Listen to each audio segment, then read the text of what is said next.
Hello friends, welcome to my YouTube channel Ghatna Chakra पूर्वालोकन भारतीय इतिहास की वीडियो सीरीज़ में। आज की वीडियो बौद्ध धर्म से संबंधित जो क्वेश्चंस हैं उसके बारे में है और इसमें हम 74 तक क्वेश्चन देख चुके हैं और 75 से स्टार्ट करेंगे। पहला क्वेश्चन है कि वह स्तूप स्थल जिसका संबंध भगवान बुद्ध के जीवन की किसी घटना से नहीं रहा, तो वह स्थान है। तो देखो इसमें ना पीछे लास्ट वीडियो में मैंने मैप दिखाया था कि गौतम बुद्ध का जन्म कहाँ हुआ और उसके बाद मतलब वो कहाँ कहाँ पे गए। तो अगर इसमें थोड़ी सी भी लोकेशन याद होगी तो ये समझ में आएगा कि जो सांची है ना ये कहाँ पड़ता है, एमपी में। तो एमपी मतलब नीचे हो जाता है। लुम्बिनी कहाँ है, वो नेपाल के तराई में जहाँ पे इनका जन्म हुआ, मतलब यूपी से टच होता हुआ। फिर इसके बाद ये यूपी और बिहार वाले क्षेत्र में घूमे हैं, लेकिन सांची काफ़ी नीचे आ जाता है, दक्षिण की तरफ आ जाता है। तो सांची वहाँ से दूर पड़ जाता है। अगर मतलब थोड़ा सा कॉमन सेंस लगाएंगे तो इसका आंसर आसानी से निकल आएगा। तो आंसर है इसका बी। ठीक है, तो बुद्ध के जीवन की किसी घटना से नहीं रहा है। बोध गया का स्तूप स्थल बुद्ध की देखो अब इसमें दे रखा है कि ये बाकी तीनों कैसे कैसे संबंधित हैं बुद्ध के जीवन से। तो बोध गया का स्तूप स्थल बुद्ध की ज्ञान प्राप्ति से, सारनाथ जो है धर्मचक्र प्रवर्तन से, तथा कुशीनगर या कुशीनारा बुद्ध की मृत्यु से संबंधित है। जबकि सांची बुद्ध के जीवन की किसी विशेष घटना से संबंधित नहीं है। ठीक है, और इसमें जो है बोध गया ये बिहार में हो गया और सारनाथ ये वाराणसी में हो गया यानी यूपी में हो गया, और कुशीनारा ये कुशीनगर में, ये भी यूपी में पड़ता है। ठीक है, और बचा ये सांची, सांची एमपी में पड़ता है, जो मतलब बुद्ध के जीवन से संबंधित नहीं है। अब नेक्स्ट है कि निम्नलिखित स्तूपों का सही तैथिक क्रम बनाई, मतलब सही तैथिक क्रम क्या है, इस हमें इसमें बताना है। तो मतलब इसमें ये पूछा है कि कौन सा स्तूप कब बना, उस हिसाब से हमको ये क्रम में लगाना है। तो इसमें देखो भरूच, सांची, अमरावती, दमेक, ये ना इसमें ऑप्शन सही नहीं है, इसलिए इसमें स्टार कर रखा है। तो भरूच एवं सांची के स्तूप की स्थापना मौर्य शासक अशोक के शासनकाल में हुई थी। ठीक है, तो सांची कहाँ है, एमपी में, और जो है भरूच एवं सांची के स्तूप की स्थापना मौर्य शासक अशोक के शासनकाल में हुई थी। और इसमें धमेक भी दे रखा है, धमेक भी अशोक के शासनकाल में ही बनाया गया था। ठीक है, और ये भी कहाँ है, ये भी सारनाथ में यानी वाराणसी में ही है। अब है कि धमेक स्तूप की संरचना का निर्माण मूलतः अशोक के शासनकाल में हुआ, जिसे गुप्त काल में प्रतिस्थापित कर वर्तमान स्तूप बना। तो जो मूल संरचना थी धमेक स्तूप की वो किसके काल में बनी, अशोक के में। ठीक है, और धमेक कहाँ, मतलब इसकी लोकेशन देखें तो क्या है, वो सारनाथ है। ठीक है, सारनाथ यानी उत्तर प्रदेश के वाराणसी में। और लेकिन वर्तमान स्वरूप जो है वो गुप्त काल में बना हुआ है। अमरावती स्तूप का निर्माण सातवाहन के समय हुआ, और अमरावती कहाँ है, ये आंध्र प्रदेश में। ठीक है, तो सातवाहन सबसे बाद में थे, तो अमरावती को तो हम लास्ट में रख सकते हैं, लेकिन अमरावती यहाँ सबसे पहले ही रख रखा है।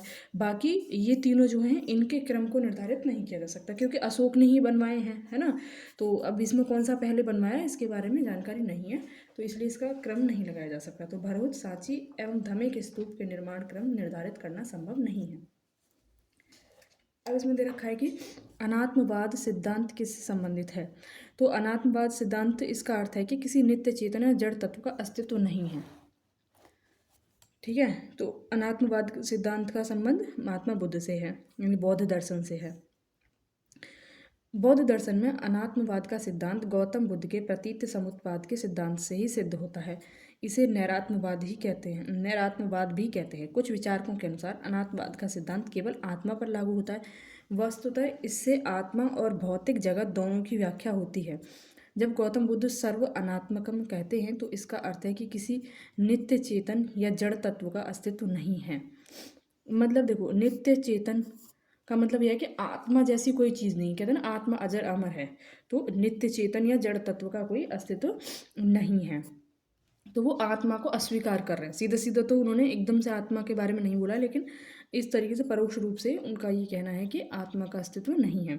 तो अनात्मवाद का जो शाब्दिक अर्थ है वो ये, इसका कुछ विद्वान यही लगाते हैं, अनात्मवाद का मतलब आत्मा की अस्तित्वहीनता। ठीक है, तो गौतम बुद्ध कहते थे सर्व अनात्मकम, तो इसका अर्थ हो गया कि नित्य चेतन या जड़ तत्व का अस्तित्व नहीं है। न तो आत्मा नामक नित्य द्रव्य का अस्तित्व है और न ही भौतिक पदार्थ नामक जड़ द्रव्य का। ठीक है, द्रव्यता, एकता, तादात्म्य, नित्यता आदि कल्पना मात्र हैं। तो मतलब कोई भी चीज़ हमेशा एक जैसी नहीं, हमेशा मतलब अपने स्वरूप में नहीं बनी रह सकती। उनका कहने का मतलब ये है, जैसे आत्मा है, आत्मा को अजर अमर बोला गया, या फिर कोई भी जड़ वस्तु होगी वो भी इस तरीके से नित्य सदा एक जैसी नहीं रह सकती। उनका कहने का मतलब इसमें ये है अनात्मवाद का। ठीक है,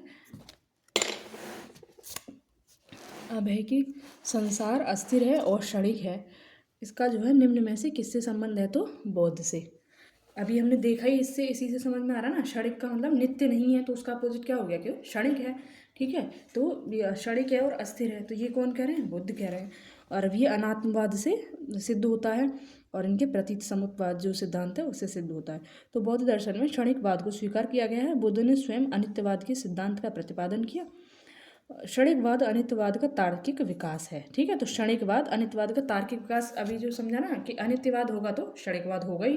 अनित्यवाद का मतलब ये है कि कोई भी चीज़ नित्य नहीं है, यानी सब क्षणिक है, जो बौद्धोत्तर दर्शन में अस्तित्व में आया। क्षणिकवाद के अनुसार विश्व की प्रत्येक वस्तु का अस्तित्व क्षण मात्र के लिए ही रहता है। जिस प्रकार नदी की एक बूंद एक क्षण के लिए सामने आती है, दूसरे क्षण वह विलीन हो जाती है, उसी प्रकार जगत की समस्त वस्तुएं क्षण मात्र के लिए ही अपना अस्तित्व कायम रखती हैं। मतलब सिर्फ क्षण भर के लिए ही किसी का अस्तित्व, जैसे कि मान लो इंसान, सपोज दैट कि जैसे इंसान है, वो मान लो 10 साल जी रहा है, तो कहने को ये हो सकता है कि उस इंसान की मतलब 10 साल तो बहुत कम बता दिया, सोच के देखो, मान लो 10 साल जिया, तो कहेंगे कि 10 साल तक उसका अस्तित्व रहा। और बुद्ध कह रहे हैं तो क्षण भर। तो बुद्ध का इसमें मतलब तार्किक जो विश्लेषण था, मतलब उन्होंने जो तर्क दिया, उनका कहना ये था कि अभी जो व्यक्ति है, हर सेकंड में, हर क्षण में उसमें कुछ ना कुछ चेंज हो रहा है। तो एक सेकंड पहले जो व्यक्ति था वो एक सेकंड बाद नहीं होगा, मतलब वो सूक्ष्म स्तर पर जाके बात कर रहे हैं। ठीक है, तो इस वजह से इसको क्षणिकवाद बोला गया, मतलब क्षण भर के लिए अस्तित्व रहता है। इंसान एक क्षण में कुछ था, और प्रत्येक क्षण क्या हो रहा, बहुत सारी सेल हमारी मतलब नष्ट हो रही है, हमने सांस ली, कितनी छोड़ी, क्या हुआ, तो चेंज तो हुआ ना। तो इसलिए क्या हुआ, सिर्फ क्षण भर के लिए अस्तित्व होता है, तो इसे बोला गया क्षणिकवाद।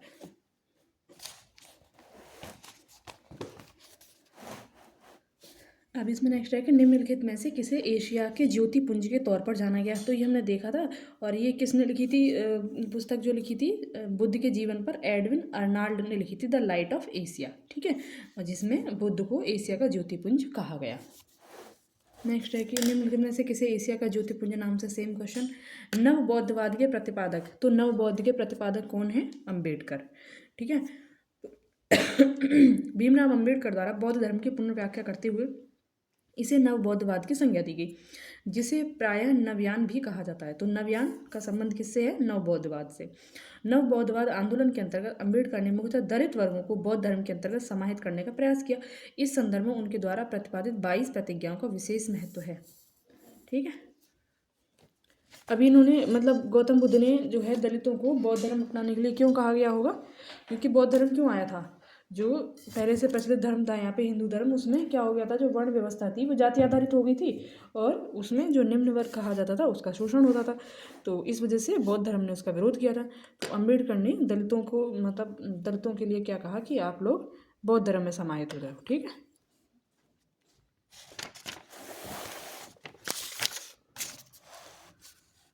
अब है कि क्षणिकवाद का प्रतिपादन किसने किया, तो जस्ट अभी हमने देखा क्षणिकवाद का प्रतिपादन किसने किया, तो बुद्ध ने। ठीक है, एक सेकेंड,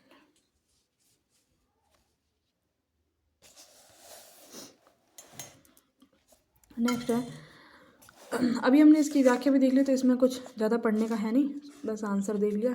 ठीक है, बुद्ध ने किया। अब दे रखा है कि, अब देखो इसमें ना क्षणिकवाद का प्रतिपादन तो बता दिया, अब ये भी पता होना चाहिए कि ये न्याय दर्शन किसका है, जैन का मतलब क्या क्या दर्शन, क्या क्या सिद्धांत हैं, चार वाक्य क्या हैं, तो इसमें कहीं आएगा तो देख लेंगे, नहीं तो अभी सिर्फ घटना चक्र पे फोकस है कि जो घटना चक्र में दिया है वो करते हैं। ठीक है, तो देखते हैं, जैसे न्याय का गौतम हो गया, जैन के कई सारे हैं, और चारवाक की जो वो है ना, मतलब भौतिक दर्शन एक तरीके से, चारवाक का जो क्या कहा जाता था, चारवाक दर्शन को, है तो भारतीय दर्शन लेकिन ये नास्तिक है ना। भारत के सांस्कृतिक इतिहास के संदर्भ में पारमिता शब्द का सही विवरण निम्नलिखित में से कौन सा है, तो पारमिता का अर्थ क्या है, और पारमिता का संबंध है बौद्ध दर्शन से, है ना। तो पारमिता का अर्थ है कि परिपूर्णताएं जिनकी प्राप्ति से बोधिसत्व पद प्रशस्त हुआ। ठीक है, और बोधिसत्व हमने देखा था किससे संबंधित है, महायान से, और महायान बौद्ध धर्म से। ठीक है, तो पारमिता किसे कहा जाएगा? परिपूर्णताएं जिनकी प्राप्ति से बौद्ध सत्व पथ प्रशस्त हुआ। तो मतलब किस चीज़ से, मतलब क्या अपनाकर ऐसा क्या किया जाए जिससे बोधिसत्व को साकार किया जा सकता है, तो उसे बोला जाएगा पारमिता। सर एडविन अर्नाल्ड की पुस्तक द लाइट ऑफ एशिया आधारित है ललित विस्तार पर। ठीक है, तो ललित विस्तार पर आधारित है द लाइट ऑफ एशिया। किसकी है? सर एडविन अर्नाल्ड की। और इसी में उन्होंने महात्मा बुद्ध को द लाइट ऑफ एशिया कहा है। ठीक है, नेक्स्ट है कि बौद्ध धर्म के महायान और हीनयान संप्रदाय में सर्वाधिक मौलिक अंतर निम्न में से कौन सा है? तो देवी देवताओं की पूजा। ठीक है, एक तो ये हो गया देवी देवताओं की पूजा, और मूलभूत अंतर जो था, एक देवी देवताओं की पूजा और जो उनका आदर्श है, मतलब उनका जो लक्ष्य है दोनों का, एक का है अरहत और दूसरे का है बोधिसत्व। ठीक है, तो इसमें वो दूसरा वाला ऑप्शन नहीं दे रखा। तो इन सब में से जो मेन है वो हो गया देवी देवताओं की पूजा। मतलब एक महापुरुष मानते हैं और दूसरे पंथ वाले या दूसरे संप्रदाय वाले क्या मानते हैं? उनको देवता मानते हैं, और इसी वजह से ये सारी चीज़ें होती हैं। ठीक है, तो मेन हो गया इसमें ये। गौतम बुद्ध को एक देवता का स्थान किस राजा के युग में प्राप्त हुआ? तो कनिष्क के समय में, है ना। अब देखो, अगर ये पता होगा कि भाई देवता कौन से संप्रदाय के लोग मानते हैं, तो महायान के। और महायान कब अस्तित्व में आता है? महायान और हीनयान आते हैं चौथी बौद्ध संगीति में, जो कि कनिष्क के शासनकाल में हुई थी। ठीक है, अब है कि भारत में पहले जिस मानव प्रतिमाओं को पूजा गया वह थी बुद्ध की। तो सबसे पहले जिन मानव प्रतिमाओं को पूजा गया वो बुद्ध की थी। यानी उससे पहले जो प्रतिमाएं थी वो, जैसे कि मान लो पहले भी बहुत सारे देवताओं की पूजा होती थी, जब हमने देखा पशुपतिनाथ वगैरह, तो वो कोई मनुष्य नहीं थे जिसको मतलब लोगों ने देखा हो ऐसे। तो मानव की जो पहली बार मूर्ति बनाकर जिसकी पूजा हुई तो वो बुद्ध की ही हुई। ठीक है, एक तरीके से वो तो पहले वाले जो थे, वो जो देवता थे उनके मिथक थे ना, और ये जो थे ये रियल में मनुष्य थे, और इनकी पूजा स्टार्ट होती है सबसे पहले। देश में निम्न में से किसने मूर्ति पूजा की नींव रखी? तो बौद्ध धर्म ने। गांधार शैली की मूर्ति कला में बुद्ध के सारनाथ में हुए प्रथम धर्मोपदेश से संबंध प्रवचन मुद्रा का नाम है? तो धर्मचक्र। ठीक है, धर्मचक्र प्रवर्तन, इससे संबंध धर्मचक्र प्रवर्तन है, और मुद्रा हो गई धर्मचक्र। ठीक है, मृग के साथ में चक्र, जिससे मतलब जो उसका सिंबल है। अब ये सारी ना इनकी मुद्रा हैं जो इसमें दे रखा है। भूमि स्पर्श मुद्रा, धर्मचक्र मुद्रा, और अभी हमने देखा इसे अभय मुद्रा, ध्यान मुद्रा। तो भूमि स्पर्श मुद्रा के बारे में पहले पूछ रखा है ना, और अब बाकी मुद्रा पूछ ली। तो इसीलिए सारी मुद्रा जो हैं इनकी, उनके बारे में एक बार पता होना चाहिए कि किस मुद्रा का क्या अर्थ है। अब है कि बुद्ध की खड़ी प्रतिमा निम्न में से किस काल में बनाई गई? तो बुद्ध की खड़ी प्रतिमा किस काल में बनाई गई? तो कुषाण काल में। ठीक है, और ये कहाँ मिली, क्या है, इसके बारे में एक बार देख लेते हैं कि हेनशांग के विवरण के अनुसार बुद्ध की प्रथम प्रतिमा कौशाम्बी में बनी थी। ठीक है, जबकि वीएस अग्रवाल के मतानुसार सर्वप्रथम मथुरा में बुद्ध मूर्तियों का निर्माण किया गया, जहां उनके लिए पर्याप्त आधार था। हिंसांग के विवरण के अनुसार बुद्ध की प्रथम प्रतिमा कौशाम्बी में बनी, परंतु अनेक विद्वान महात्मा बुद्ध की प्रथम प्रतिमा के निर्माण का श्रेय गांधार कला को देते हैं। अतः निश्चित तौर पर यह नहीं कहा जा सकता कि बुद्ध की प्रथम प्रतिमा कहाँ बनी। प्रथम प्रतिमा के बारे में तो पता नहीं, लेकिन खड़ी प्रतिमा जो बनी वो कुषाण काल। बुद्ध की प्राचीनतम प्रतिमा किस शैली में प्राप्त होती है? तो प्राचीनतम प्रतिमा का मतलब वही वाली बात है कि प्रतिमा ही पहली बार कब बनी, इसका जब डिसाइड नहीं कर सकते इसे, तो यहाँ पर भी इस ऑप्शन में से सेलेक्ट करना मुश्किल है, तो यहाँ पे उपयुक्त में से कोई नहीं। भगवान बुद्ध की प्रतिमा कभी कभी एक हस्त मुद्रा युक्त दिखाई गई, जिसे भूमि स्पर्श मुद्रा कहा गया। देखो फिर से पूछा है भूमि स्पर्श मुद्रा के बारे में, तो यह किसका प्रतीक है? मार के प्रलोभनों के बावजूद अपनी शुचिता और शुद्धता का साक्षी होने के लिए बुद्ध का धरती का आह्वान। ठीक है, मतलब एक हाथ जो होता है ना उनका नीचे की तरफ होता है और एक हाथ ऊपर, तो मतलब वो क्या है, वो ये दिखा रहे हैं कि मार मतलब माया समझ सकते हैं। ठीक है, तो मार के प्रलोभनों के बावजूद अपनी शुचिता मतलब अपनी दृढ़ता, अपने जो उनका तप है एक तरीके से, उसके प्रति जो उनकी दृढ़ता है, उसके लिए पृथ्वी को साक्षी बनाना है।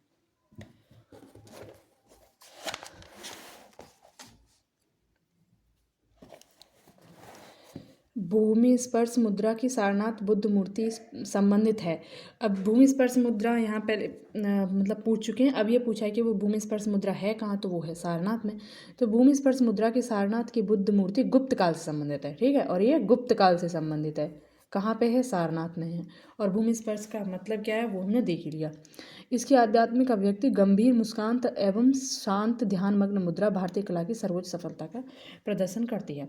सारनाथ की भूमि स्पर्श मुद्रा वाली बुद्ध प्रतिमा कालांकित है, तो गुप्त काल से, मतलब किस काल में बनी, ठीक है। भारत के सांस्कृतिक इतिहास के संदर्भ में निम्नलिखित युग्मों पर विचार कीजिए। परिव्राजक किसे कहा जाता है, श्रमण किसे कहते हैं और उपासक किसे कहते हैं। देखो हमने उपासक पढ़ा था बहुत अच्छे से, और परिव्राजक भी पढ़ा था। तो उपासक कौन थे? उपासक और भिक्षु भिक्षुणी दो तरह के थे ना। तो भिक्षु जो थे वो कौन से थे? जो कि मतलब बौद्ध धर्म में अगर प्रवेश करना है तो आपको घर बार सब छोड़ना पड़ेगा। और उपासक मतलब वो जो घर में रह के ही बौद्ध धर्म के नियमों का पालन कर रहे हैं, वो उपासक हो गए, ठीक है। तो उपासक से पता चल गया क्या हो गए? बौद्ध धर्म का साधारण अनुगामी। और परिव्राजक परित्यागी व भ्रमणकारी। लास्ट बचता है श्रमण, तो श्रमण हो गया भिक्षु या साधु, ठीक है। निम्नलिखित में से कौन से शासक ने बौद्ध मत के विस्तार में योगदान नहीं दिया? तो देखो हमने इसमें से कनिष्क के बारे में पढ़ा है, अशोक के बारे में पढ़ा है। इन दोनों के काल में क्या हुआ था? इन दोनों के काल में बौद्ध संगीति हुई थी, ठीक है। अब आता है हर्षवर्धन का। तो हर्षवर्धन भी हालांकि इसके बारे में ऐसे हमने नहीं पढ़ा, लेकिन हर्षवर्धन एक उदार था। जो पुष्यमित्र शुंग है ना, इसको कहा जाता है कि ये ब्राह्मण धर्म का मतलब कट्टर ब्राह्मणवादी था। लेकिन फिर भी साक्ष्य मिलते हैं कि इसने मतलब दान वगैरह दिया था बौद्ध धार्मिक जो स्थल थे उनके विकास के लिए। लेकिन इन चारों में मतलब अगर पूछा जाए कि बौद्ध मत के विस्तार में योगदान नहीं दिया, तो वो पुष्यमित्र शुंग ही आएगा, ठीक है।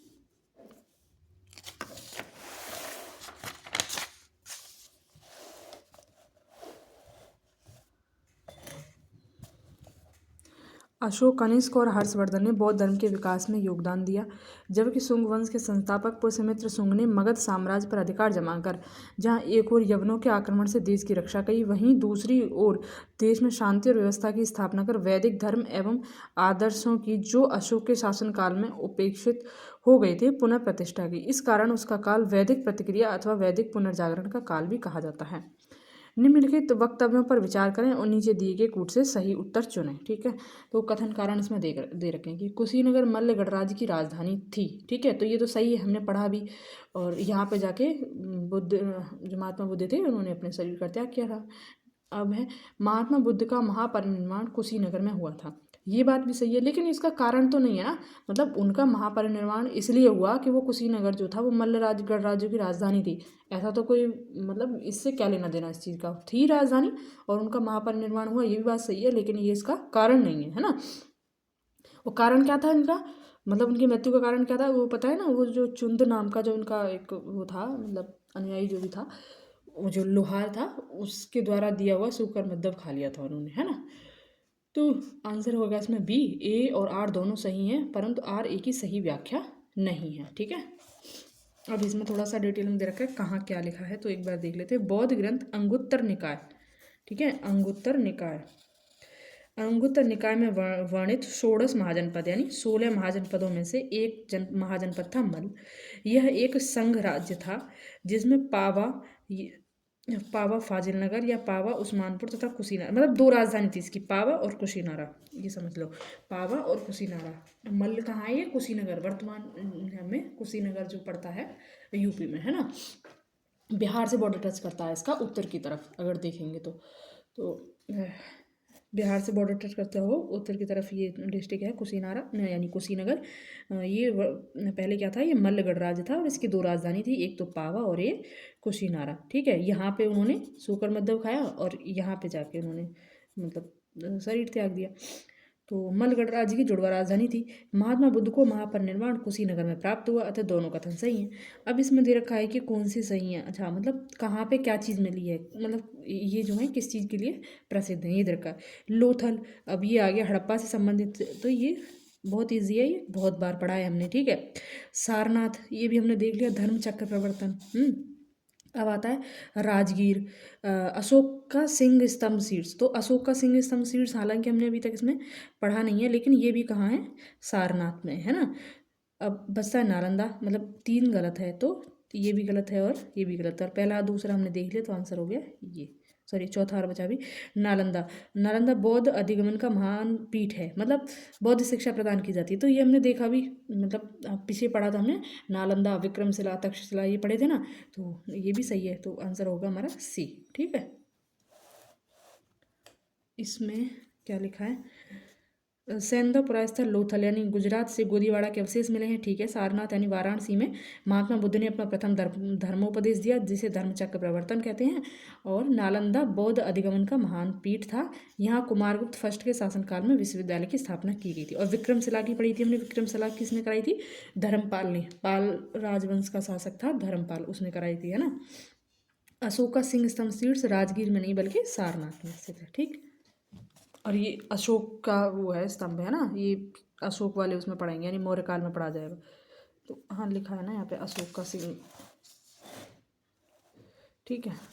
अब है कि महायान बौद्ध धर्म में बोधिसत्व अवलोकितेश्वर को और किस अन्य नाम से जानते हैं, यानी महायान बौद्ध धर्म में बोधिसत्व क्या थे, बोधिसत्व हमने पढ़ लिया ना कि बोधिसत्व क्या थे, जो मतलब निर्वाण प्राप्त कर सकते हैं, लेकिन उन्होंने निर्वाण प्राप्त क्यों नहीं किया, कि उन्हें सबका निर्वाण प्राप्त कराना है ना, और ये महायान से संबंधित है। तो अब इनमें कहा गया है कि बोधिसत्व इन जिनका नाम है अवलोकितेश्वर, ठीक है, उनको और किस नाम से, और किस अन्य नाम से जानते हैं, तो पदमपाड़ी, जिनके हाथ में कमल है। और हमने देखा था मंजूश्री और मैत्रेय, मैत्रेय हमने पढ़ा कौन है, भावी बुद्ध, है ना, भावी बुद्ध। और मंजूश्री जो थे ये शायद इनके हाथ में वो तलवार वगैरह थी, इस तो ये जो 3 है ना, इन तीनों के बारे में पता होना चाहिए।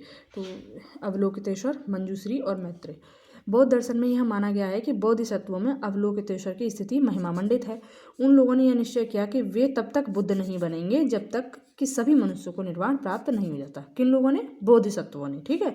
तो वस्तुतः बौद्ध धर्म पर हिंदू धर्म का प्रभाव परिलक्षित होता है। अवलोकितेश्वर नारायण या पदमपाणि विष्णु का भी एक नाम है। मतलब धीरे धीरे हम इसमें देखेंगे तो क्या होता है, जो बौद्ध धर्म है ना, उसमें वही सारी मान्यताएं आने लगती हैं जो कि हिंदू धर्म में थी, है ना। तो अवलोकितेश्वर की जो प्रतिमा है, जो मतलब उनको देखेंगे जिस तरीके से उन्हें कमल वगैरह हाथ में है उनके, तो वो विष्णु से मिलता जुलता है, और विष्णु का नाम भी अवलोकितेश्वर है, ठीक है। भारत के धार्मिक इतिहास के संदर्भ में निम्नलिखित कथनों पर विचार कीजिए। स्थविरवादी महायान बौद्ध धर्म से संबंधित थे, तो स्थिर से कुछ समझ में आ रहा, स्थिर, तो जो स्थिर रहेंगे वो उदार तो बनेंगे नहीं, है ना, तो उदार, और महायान तो उदार थे, तो ये गलत हो गया, है ना। अब इसमें ना तो ये है और ना ये है, यानी 3 तो सही है। 3 है कि महासांगिकों द्वारा बुद्ध के देवत्वारोपण ने महायान बौद्ध धर्म को प्रोत्साहित किया। तो महासांगिकों का भी कैसे याद करा था कि ये बहुत महान हो गया था, है ना, यानी बहुत ज़्यादा उदार हो गया था। तो थोड़ा थोड़ा सारी चीज़ें कि ठीक है, देव भी मान लो, बुद्ध को मूर्ति पूजा भी कर लो, ये कर लो मतलब ये रिजिड नहीं रहे। तो इसलिए महासांगिक कौन हो गए, जो महायान वाले जो मतलब गुण है ना, महायान तो हालांकि बाद में आता है, वो सारे हम महासांगिक में देख सकते हैं, ठीक है। तो मतलब तीसरा सही हो गया, तो ये सही है। अब है दूसरा, लोकोत्तरवादी संप्रदाय बौद्ध धर्म के महासंगिक संप्रदाय की एक शाखा थी। तो ये हमने पहले पढ़ा था जब हम इसकी समरी पढ़ रहे थे, तो 2 और 3 ये सही है, ठीक है। परंपरागत नियम में आस्था रखने वालों का संप्रदाय स्थविर या थेरावादी कहलाया, ठीक है।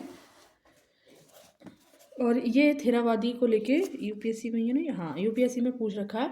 और थेरी गाथा एक अलग शब्द है और थेरावादी अलग शब्द है ना। तो थेरी गाथा कहते हैं जो बौद्ध भिक्षुणी थी ना, उनके द्वारा जो रचनाएं, मतलब जो कविताएं वगैरह जो की गई थी, उसको बोला गया थेरी गाथा। जो बौद्ध भिक्षुणी थी, एक तरीके से उनको थेरी बोला जाता था, और उनके द्वारा जो रचनाएं की गई वो थेरी गाथा हो गई। और थेरीवाद क्या है, एक अलग संप्रदाय है जो स्थविरवाद से संबंधित है, ठीक है। स्थविरवाद बौद्ध धर्म के हीनयान शाखा से संबंध है। इसका नेतृत्व महाकच्छायन ने किया था। परिवर्तन के साथ नियम को स्वीकार करने वालों का संप्रदाय महासांगिक कहलाया तथा इसका नेतृत्व महाकश्यप ने किया था। तो वो पहला किया था महाकच्छायन ने, दूसरा किया था महाकश्यप ने। लोकोत्तरवादी संप्रदाय बौद्ध धर्म के महासांगिक संप्रदाय की एक शाखा थी। बौद्ध धर्म में लोकोत्तरवाद निकाय 18 निकायों में से एक है, ठीक है। तो इनके 18 निकाय हैं बौद्ध धर्म में, और उनमें से एक है लोकोत्तरवाद। भारतीय इतिहास के संदर्भ में निम्नलिखित में से कौन भावी बुद्ध हैं जो संसार की रक्षा हेतु अवतरित होंगे। तो ये हमने पढ़ा था मैत्रेय, है ना। पदमपाड़ी कौन है, अवलोकितेश्वर, ठीक। मतलब ये दोनों एक ही हैं, ऐसे 4 ऑप्शन बना दिए इन्होंने। तो मैत्रेय हो गए भावी बुद्ध।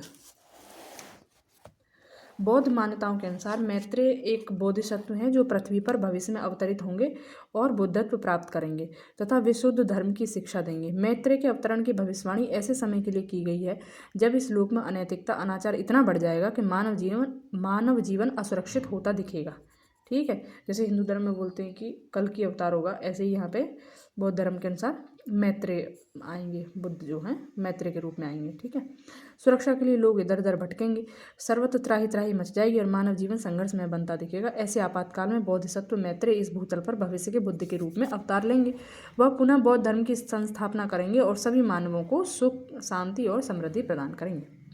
अब है कि भारत के धार्मिक इतिहास के संदर्भ में निम्नलिखित कथनों पर विचार कीजिए। बोधिसत्व बौद्ध मत के हीनयान संप्रदाय की केंद्रीय संकल्पना है। ये कितनी बार हम पढ़ चुके हैं कि ये हीनयान नहीं महायान है। तो ये गलत हो गया, ये भी गलत हो गया। ठीक है, दूसरा है कि बोधिसत्व अपने प्रबोध के मार्ग पर बढ़ता हुआ करुणामय है। ठीक है, तो करुणामय है, करुणामय से समझ में आ रहा है ना, मतलब ये लोगों के प्रति करुणामय है, उनको सबको मतलब निर्वाण प्राप्त नहीं होगा तब तक ये स्वयं निर्वाण नहीं प्राप्त करेंगे। बोधिसत्व समस्त सचेतन प्राणियों को उनके प्रबोध के मार्ग पर चलने में सहायता करने के लिए स्वयं की निर्वाण प्राप्ति, मतलब अगर तुम्हें ये समझ में आ गया तो इसे तो अपने आप सही कर ही दोगे। ठीक है, तो बी हो गया इसका आंसर। यही सब है इसमें। बौद्ध 4 आर्य सत्य हम कई बार पढ़ चुके हैं, तो ये डिटेल बार बार पढ़ने से वीडियो बहुत लंबी हो जाती है, तो करते हैं फटाफट। बोधिसत्व पद्म पाणि का चित्र सर्वाधिक प्रसिद्ध है, प्रायः चित्रकारी है जो कि अजंता गुफाओं में है ना। तो बोधिसत्व पद्म पाणि का चित्र सर्वाधिक प्रसिद्ध है और जो कि अजंता गुफाओं में मिलता है और ये गुप्तकालीन है ना।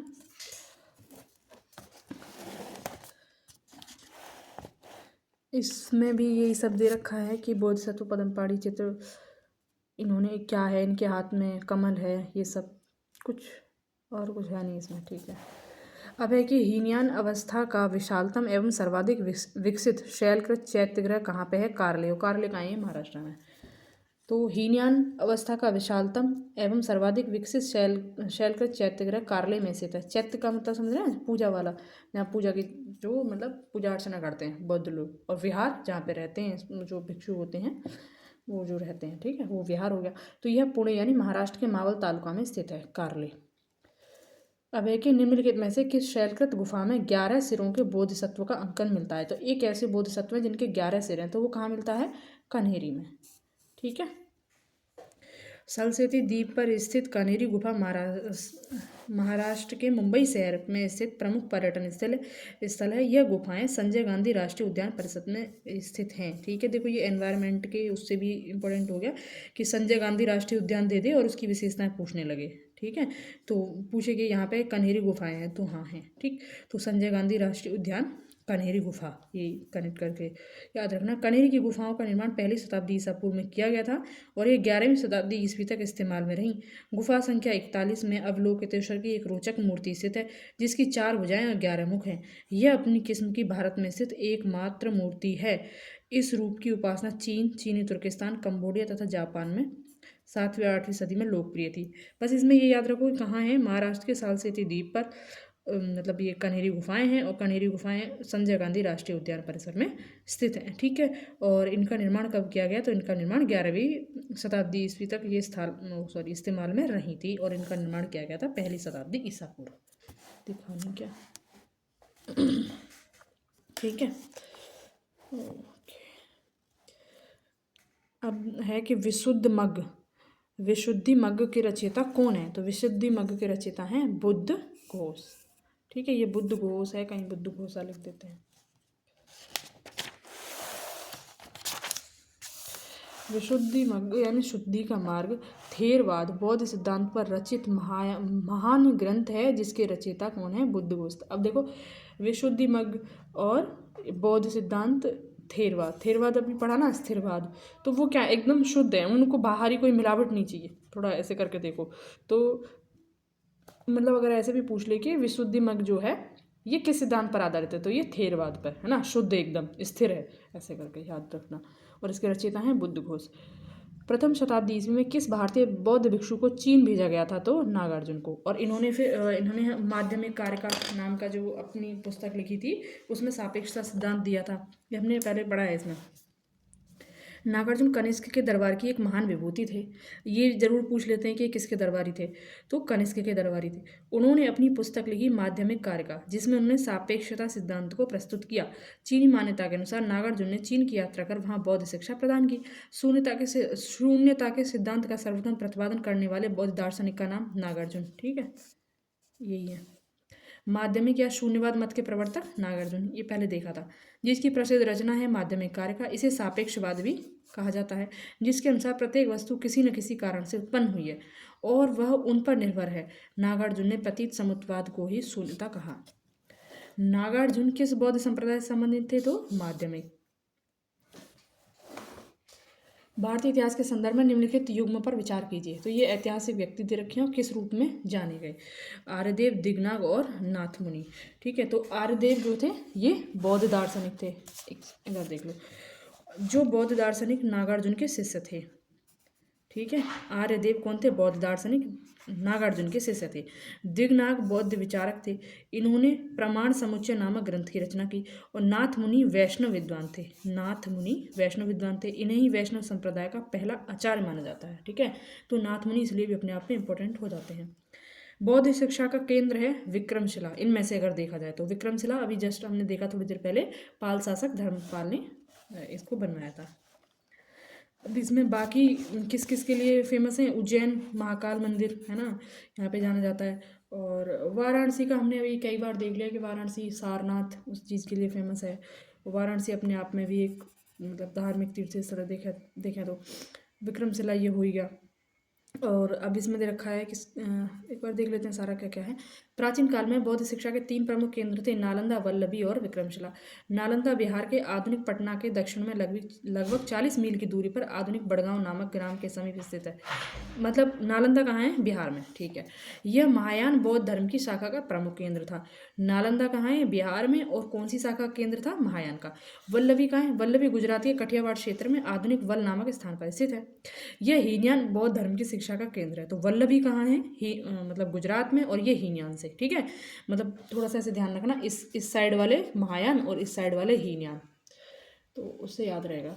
मतलब मैप पे अगर देखा तो गुजरात इधर आएगा ना और बिहार इधर आएगा।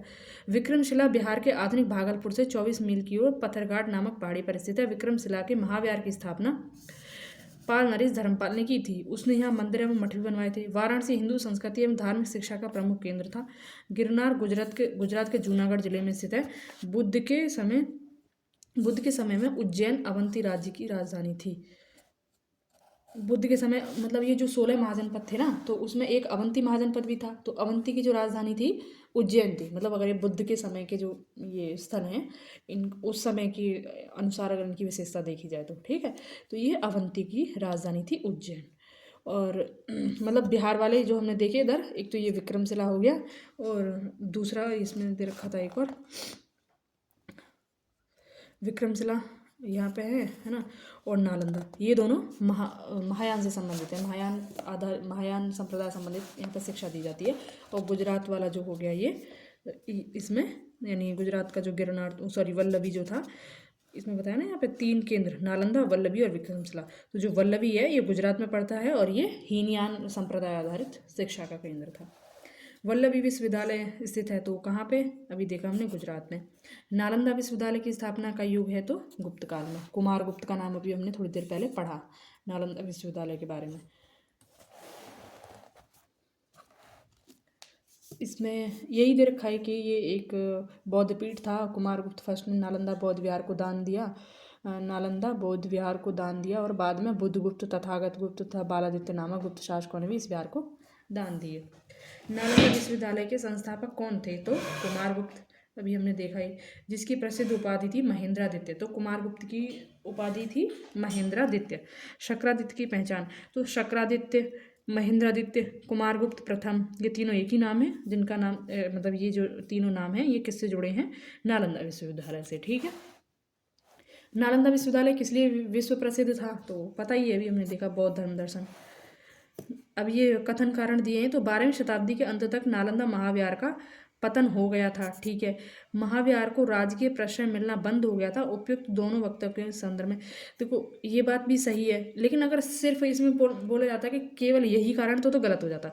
तो इसका एक कारण ये भी है कि नालंदा महाविहार का पतन क्यों हो गया था, ठीक है। तो मतलब क्या हो गया इसमें, दोनों ए और आर दोनों सही है और आर ए की सही व्याख्या करता है।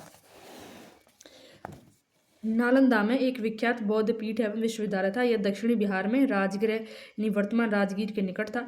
5वीं सदी मध्य गुप्तों के समय में नालंदा स्थित महाविहार अस्तित्व में आया। नालंदा यानी कुमारगुप्त वाला। 6ठी शताब्दी से भारत में तंत्रवाद का विकास होता है। पाल शासक धर्मपाल ने विक्रमशिला विश्वविद्यालय की स्थापना की। आगे पाल शासकों ने तंत्रवाद की शिक्षा पर केंद्रित विक्रमशिला को अधिक महत्व दिया तथा नालंदा उपेक्षित होने लगा तथा 12वीं सदी के अंत तक उसका क्रमिक पतन होता रहा। बाद में बख्तियार खिलजी द्वारा इसे जलाकर अंतिम रूप से नष्ट कर दिया गया। इस तरह नालंदा के पतन में राजकीय प्रश्रय का अभाव भी एक कारण था, है ना। नव नालंदा महाविहार किसके लिए विख्यात है, तो पाली अनुसंधान केंद्र के लिए। नव नालंदा महाविहार यानी वो नालंदा महाविहार तो नष्ट हो गया, एक कारण तो यही था कि राजाओं को प्रश्रय नहीं मिला और अंतिम रूप से जो नष्ट किया वो बख्तियार खिलजी ने किया था, ठीक है, 12वीं शताब्दी के अंत में। अब फिर उसका निर्माण कराया गया, उसे बोला गया नव नालंदा महाविहार। तो नव नालंदा महाविहार बौद्ध अध्ययन का एक आधुनिक केंद्र है जिसे बिहार सरकार ने 1951 में नालंदा में स्थापित किया। इस केंद्र में बौद्ध एवं पाली अनुसंधान संस्थान है। यहाँ बड़ी संख्या में श्रीलंका, जापान, कोरिया, तिब्बत, भूटान आदि देशों से पाली एवं बौद्ध अध्ययन पर अनुसंधान हेतु विद्यार्थी आते हैं। निम्नलिखित में से कौन से बौद्ध धर्म और जैन धर्म दोनों में समान रूप से विद्यमान हैं, तो तप और भोग की अति का परिहार, वेद प्रामाण्य के प्रति अनास्था। तो इनके तो विरोध में ये आए थे, तो ये सही है। दूसरा, कर्मकांडों की फलवत्ता का निषेध। तो ये जो कर्मकांड ये सब क्या है, मतलब वेद कर्मकांड ये सारे पहले से चले आ रहे थे, तो इनके विरोध में आए थे। प्राणियों की हिंसा का निषेध भी ये करते थे। तो 1 2 3 तप और भोग की अति। देखो तप और भोग की अति का परिहार, तप और भोग का परिहार करते हैं बुद्ध भी और वो भी, लेकिन हमने देखा उसमें उपासक के बारे में हमने पढ़ा था। तो उपासक क्या थे, जो घर पे रह के करते थे, तो वो भोग तो करेंगे ना थोड़ा, मतलब जब घर में रह रहे हैं तो भौतिक वस्तुओं का भोग विलास थोड़ा होगा ही उनके जीवन में, ऐसा तो है नहीं वो बिल्कुल ही त्याग कर देंगे। लेकिन जैन धर्म में बिल्कुल से इसको मतलब वर्जित था, तो ये वाला मैच नहीं करता है इसमें, है ना। तो वो जो बौद्ध भिक्षु थे उनके लिए तो ये था, लेकिन जो उपासक थे उनके लिए इससे थोड़ी छूट थी। तो इसमें होगा 2 3 4, मतलब ये वाला पहला मैच नहीं करेगा। तप यानी आत्मदमन और भोग की अति का परिहार एवं मध्यम मार्ग का अनुसरण केवल बौद्ध धर्म में किया गया, जैन धर्म में नहीं। जबकि वेदों की प्रामाणिकता के प्रति अनास्था, कर्मकांडों की फलवत्ता का निषेध एवं प्राणियों की हिंसा का निषेध दोनों धर्मों में किया गया।